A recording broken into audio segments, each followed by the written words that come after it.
The CRF250F is not the bike you think it is. Hey everyone, Soup here, and today I'm going to be addressing some comments I've been getting on my videos about the CRF250F. I posted a review video, I also posted a motocross sort of test of the bike, and a couple other videos surrounding the topic of the CRF250F.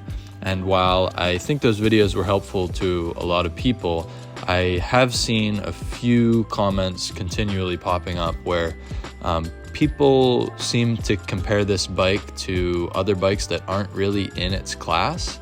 And I'm just making this video to kind of clear that up. So before we get into today's video, if you enjoy this type of content, please leave a like and drop a comment. Let me know what you think about the CRF250F. I'd love to hear your opinion in the comments below. A couple of the comments I've been getting was just people comparing the CRF250F to bikes that are not even in the same class as it. The KXF 250X, the WR250F, even the KTM 300XC, which is a Enduro two-stroke. People ask, is this bike better value than the KTM 300XC? It's not even in the same class, and I'll explain that in a minute. Another person on a video where I was explaining why I bought the CRF250F commented, why not just get a used WR250R?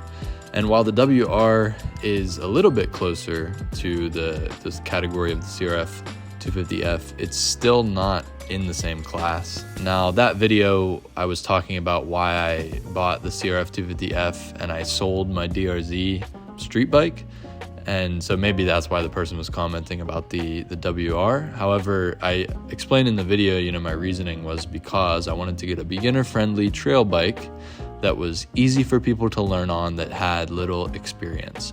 That was so my friends could use the bike and my girlfriend could use the bike, and other people who just have little to no experience riding a dirt bike can get on and feel comfortable. That is where these air-cooled trail bikes shine. That's the class that the CRF250F is in. It's an air-cooled trail bike. Another person commented, I've got a WR450F, which I find intimidating as the seat is too tall. Will I find the CRF250F too boring, or is it just right? Now, this person definitely was a bit closer because, they have the WR450F, right? That is a competition, sort of cross-country bike, I would say, from Yamaha. Plus it's a 450. The seat height's definitely going to be taller than the CRF250F. And so, yeah, they're correct. The CRF250F will be much less intimidating for them when you compare it to a competition motorcycle. The seat height's going to be lower. The power delivery is going to be way different. And basically what I explained to them is what I'm going to explain in this video. So the CRF250F is an air-cooled trail bike. Think of it like a tractor. It's easier to operate. It's less snappy of a power delivery.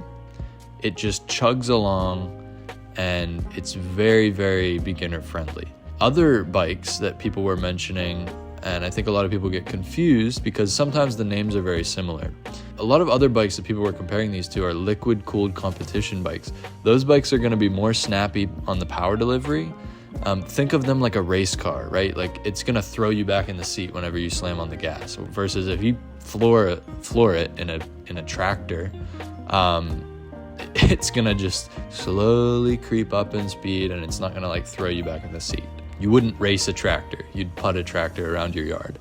So that's the difference between these bikes. Now, a lot of people, I think, are getting these bikes confused because Honda has named them so similarly.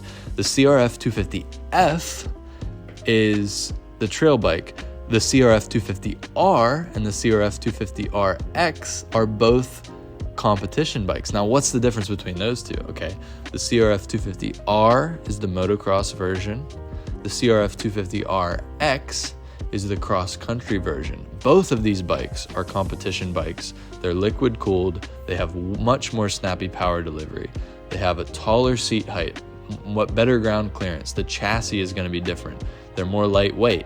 The power to weight ratio is completely different. So if you give it gas on these bikes, it's gonna rip out of your hand. Plus it's gonna be a lot taller, so it's not as beginner friendly. The only difference between the motocross and the cross country is The gearing is a little different. The way the power delivers on the cross-country bike is going to be a little different, but it's still going to be way snappier than the trail bike. The suspension is going to be more set up for racing, things like that. So the trail bike lineup, we're talking the CRF250F, we're talking the CRF125F. Other brands like Kawasaki has the KLX 300R, I believe, or the KLX 250, the KLX bikes basically. Those are going to be the trail bikes, the air-cooled trail bikes. You could also think of the Yamaha lineup, which is the TTRs, right? The TTR 110, TTR 125, the TTR 230. And so these bikes, I think people get them confused. And so I would just say, if you're a beginner especially, and you're looking at buying bikes, please do the research and figure out whether this bike is a trail bike or whether it's a competition bike. Because while yes, you can totally get a competition bike and get used to it and learn on it, you're gonna have a much harder time, and it's gonna be intimidating, like that one commenter said. The seat height's higher. It's gonna feel like the bike is gonna rip out from under your hands because you're not used to controlling that power. I would strongly urge people, if they're beginners and they've never ridden a dirt bike before, please do your research and understand what class the bike that you're looking at is in. What's it made for? Is it made for dual sport, riding on roads and off road? Is it made for hard enduro, going over large boulders and really tough terrain and creeping up steep hills? Is it made for motocross, like an all-out sprint? You're jumping jumps, you're scrubbing, you're going fast, you're hitting turns, right? Is it made for cross-country racing like GNCC or hare scrambles? These are going to be like the best indicators of how the bike is going to be to learn on and how comfortable you'll be on it. That's why the CRF250F is a great beginner bike, because it's not in those competition categories. So like I said, the CRF250F is not the bike that you think it is, even though the name is very similar. I just hope people can get that clear and sort of clarify. And I think Honda kind of made a bit of a misstep in naming it the way they did, because people seem to be getting it confused quite a bit. And it's not just on my videos. I see it on all kinds of other videos talking about the CRF250F. And so just be aware of what you're looking at and what you're talking about whenever you're discussing these different bikes, because you may be comparing bikes to other ones that are not even in the same category, and it's going to be confusing for you, and it's also not going to be very beneficial because they're kind of hard to compare. My best advice, honestly, if you can, sit on the bikes in a dealership. If you have some slight bit of dirt bike riding experience and you can like operate the clutch and get going and stop, and you're confident doing that, go and test ride, if they'll let you, the bikes at a dealership, and you'll immediately see, okay, the race bikes are going to be so much more snappy. Or if you have friends that have the bikes as well, just test ride them, honestly. Like, you'll immediately tell the difference between a competition bike and a trail bike. They feel nothing alike as far as power delivery goes. Absolutely nothing alike. So if you have the ability to test ride them, I would highly recommend that before you buy.